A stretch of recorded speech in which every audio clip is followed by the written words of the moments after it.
Buenos días, mis apreciados.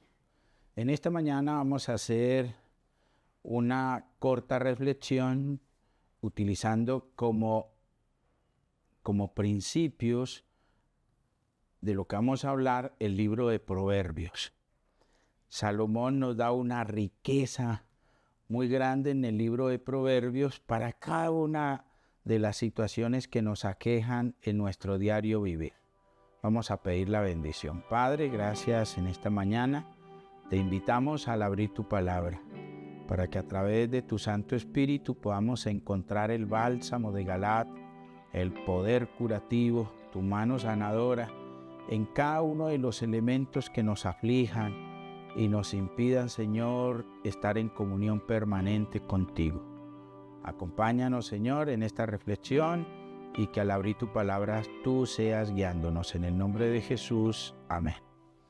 Hemos venido permanentemente todos los sábados en la mañana y en los talleres de martes, miércoles, jueves y domingo, insistiéndoles permanentemente de la importancia de la comunión con Dios. Recordemos que la comunión con Dios tiene 4 principios muy importantes. El primero es la oración. Y que sea una oración de verdad, de corazón. Una oración donde le abramos el alma, el espíritu a Él. Y sin reserva nos acerquemos a Él. Que no sea un monólogo como en muchos lugares existe, ni que sea una oración ególatra, donde simplemente hablamos de nosotros y pedimos para nosotros, pero no le damos cabida a que Dios de verdad vea toda esa necesidad que nos está afectando. La oración es muy importante, el primer principio para la comunión con Dios. El segundo principio lo encontramos a través del estudio de su palabra. No debe ser un estudio ahí momentáneo, ligero. Recuerde que San Juan 5:39 nos invita a escudriñar de una manera profunda, bogar mar adentro para ver qué hay detrás de cada texto que el Señor quiera darnos para mitigar el impacto de lo negativo que está alrededor de nosotros, de lo que nos está desanimando, de lo que nos está preocupando. Después de la oración y el estudio de la palabra, entonces viene la meditación. Después de la meditación, entonces viene la testificación. Vamos a tratar de articular esos 4 principios. Imagínense que yo tengo serios problemas de comunicación asertiva y entonces fácilmente mi temperamento se torna agresivo. Entonces yo en la oración le digo al Señor, Señor, ayúdame de manera especial a mejorar mi carácter. Necesito tener un carácter más sencillo, más humilde, un carácter que no sea explosivo, un carácter reflexivo, un carácter que no me aleje de mi ser querido, de las personas que están a mi alrededor, un carácter que no me impida perder la comunión contigo. En la oración le estoy pidiendo que me ayude con mi carácter. Entonces, cuando yo voy a abrir la Sagrada Escritura, el Señor me va a contestar a través de su palabra, me va a dar las herramientas necesarias para yo poder subyugar ese carácter indómito, agresivo, que generalmente tenemos la mayoría. Entonces, en la oración le estoy pidiendo al Señor, Señor, toma control de este carácter. En su palabra el Señor me revela herramientas cómo desarrollar fuerza, voluntad, dominio propio, autocontrol, para que ese mal carácter se pueda mitigar sin que el rostro lo demuestre. Luego entonces la meditación. ¿En qué voy a meditar? Que le pedí al Señor que me ayude a controlar ese carácter. ¿En qué voy a meditar? En lo que Dios me reveló a través de su palabra para poder fortalecer ese carácter. Pero mire que viene lo más importante y es que en la santificación a veces el Señor permite que ciertas personas se acerquen a nosotros para tocar algo de nuestro ser, a ver si es verdad lo que oramos, lo que estudiamos, en lo que meditamos en cuanto a nuestro carácter. Hay un párrafo que a mí me gusta mucho, déjeme lo busco porque se me viene a la memoria en este momento, que está en el conflicto de los siglos, y allá hay algo que a mí me ha venido trabajando, me ha venido preocupando, pero a la vez me ha venido ayudando a ser más consciente de esto que les estoy compartiendo.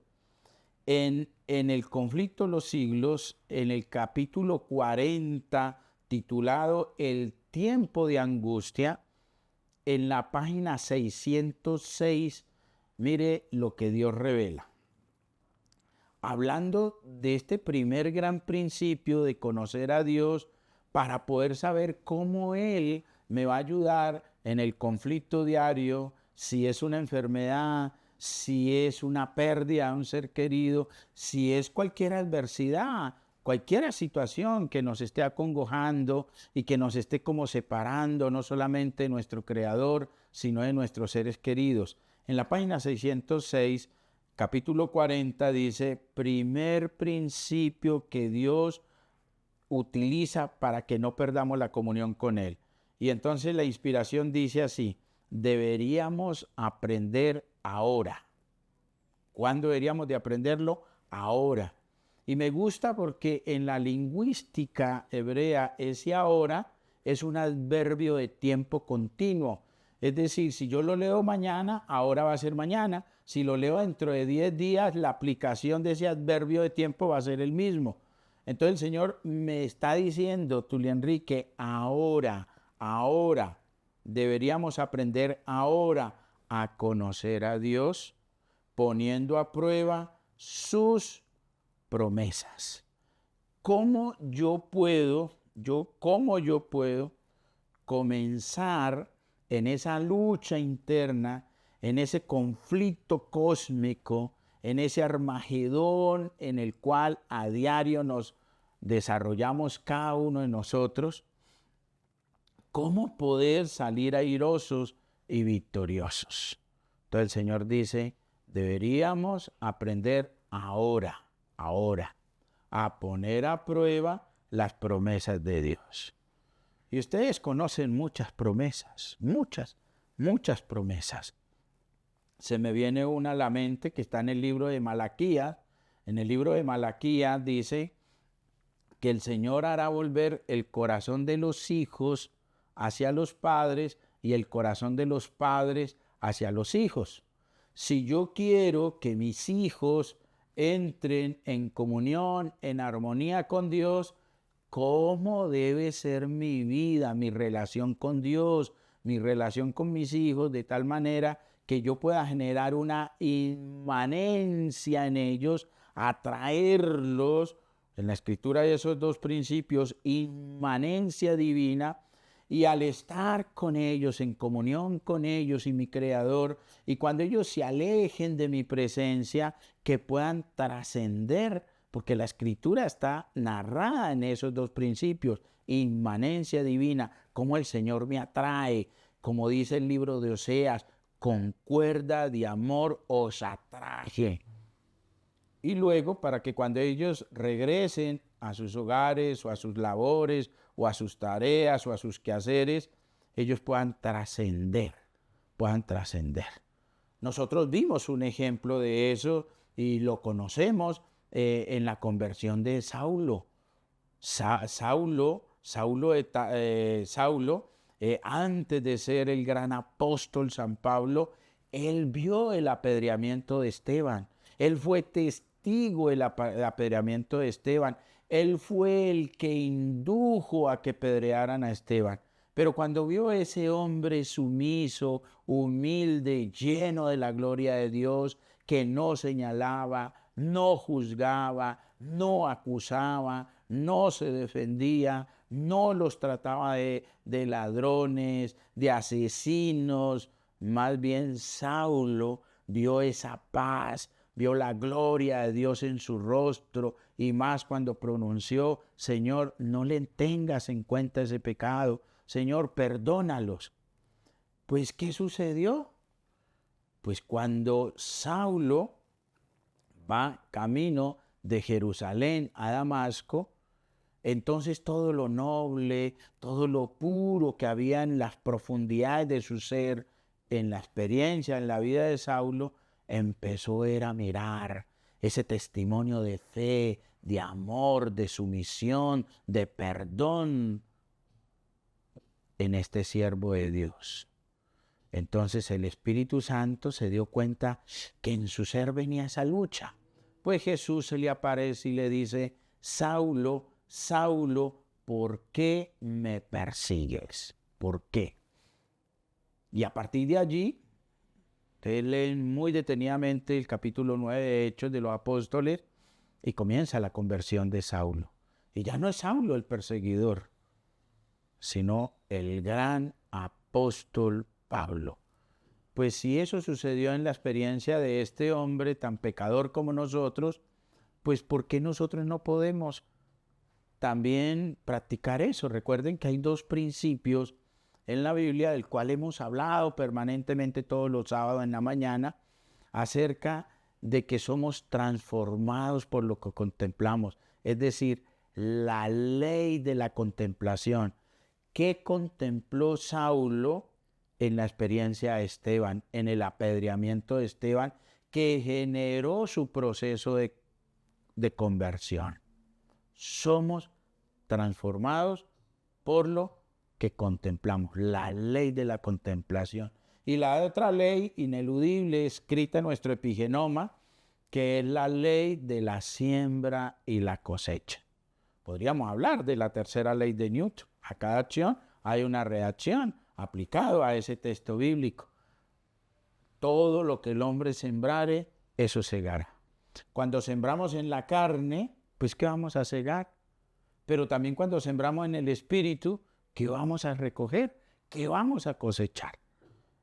Dando esta corta introducción, entonces vamos a entrar al libro de Proverbios, capítulo 1, porque en el libro de Proverbios vamos a encontrar todas las herramientas para sanar nuestra alma, para sanar nuestro espíritu, para darle paz a nuestra parte emocional.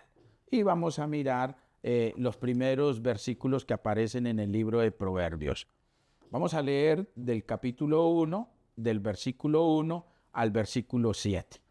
En esos 31 capítulos que aparecen en el libro de Proverbios y en esos 914 versículos, Dios nos va a entregar un arsenal de principios para sanar nuestra alma, nuestro espíritu, nuestro cuerpo y evitar que todas estas enfermedades psicoemocionales nos afecten y se somaticen y nos generen enfermedades crónico-degenerativas. Los proverbios, dice el primer versículo del capítulo 1, los proverbios de Salomón, hijo de David, rey de Israel, para entender sabiduría y doctrina, para conocer razones prudentes. ¿Cómo ser prudente cuando estamos frente a una persona que se resiste al cambio? Versículo 3, para recibir el consejo de la prudencia, la justicia, el juicio y la equidad.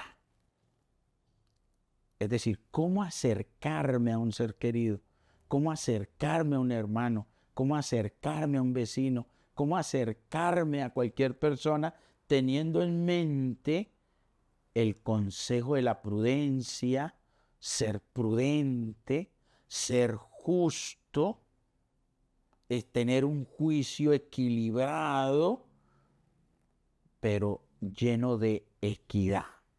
Y el versículo 4 dice, para dar sagacidad a los simples y a los jóvenes inteligencia y cordura. Oirá el sabio y aumentará el saber, y el entendido adquirirá consejo. Fruto de ese testimonio de amor, de paciencia, de misericordia, de bondad, de servicio. Versículo 6, para entender proverbio y declaración, palabras de sabios y sus dichos profundos. Versículo 7, el principio de la sabiduría es el temor de Jehová.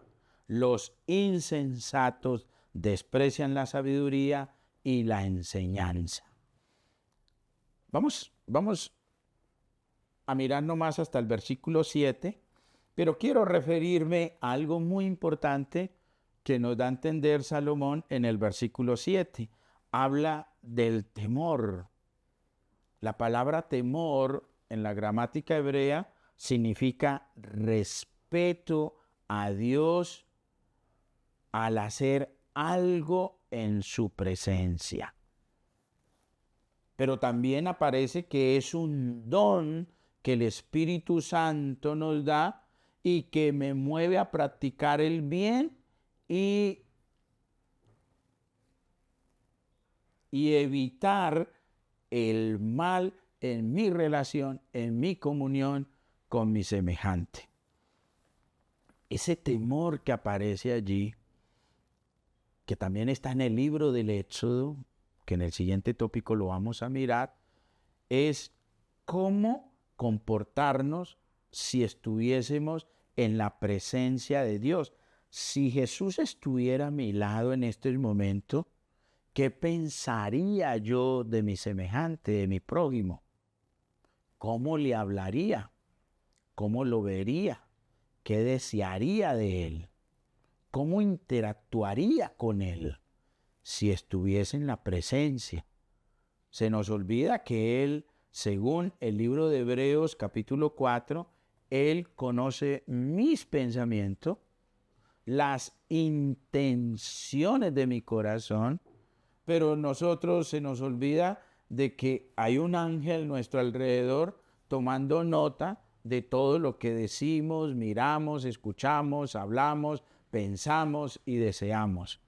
Pero ¿qué tal si nosotros tuviésemos esa claridad con que aparece aquí en Proverbios capítulo 1, versículo 7, donde dice, el principio de la sabiduría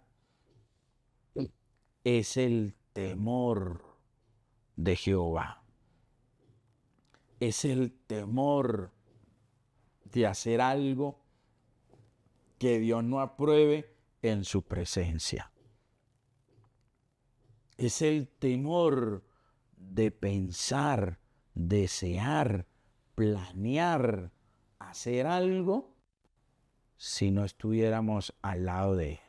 Si nosotros en nuestro diario vivir siempre tuviésemos en cuenta que Dios está ahí a mi lado, que Él está ahí a mi lado, nosotros no cometeríamos las injusticias, los pecados que nosotros a diario hacemos con nuestro semejante. Recordemos que la mayoría de los que creemos en Dios, y es un gran principio, todo aquel que cree en Dios, su mayor anhelo es estar ante la presencia de Él. Y estar ante la presencia de Él en el reino de los cielos, ¿cómo sería nuestro comportamiento? ¿Cómo serían nuestras palabras? ¿Qué nos gustaría escuchar? ¿Qué nos gustaría ver? ¿Qué nos gustaría hablar? ¿Qué nos gustaría sentir? Y si ese va a ser nuestro rol en el cielo, ¿por qué no comenzarlo ahorita? Ahorita, ya, a partir de este instante. Saber que tenemos a un creador allí pendiente de lo que vemos, lo que escuchamos, lo que hablamos, lo que deseamos, lo que anhelamos. Vamos a empezar a desarrollar toda esta temática utilizando solo el libro de Proverbios para evitar las enfermedades emocionales que afectan hoy tanto a nuestra sociedad. Padre, te damos gracias por la sencillez de tu palabra, porque en ella encontramos salud, bienestar, medicina, ese bálsamo, ese ungüento no solamente para nuestra alma, nuestro espíritu, no solamente para nuestros huesos, nuestros músculos, nuestros tendones, nuestros ligamentos, sino para la paz que tú quieres que cada uno tengamos al entrar en comunión con nuestro prójimo y ante tu presencia. Gracias, Señor, por amarnos. En el nombre de Jesús. Amén.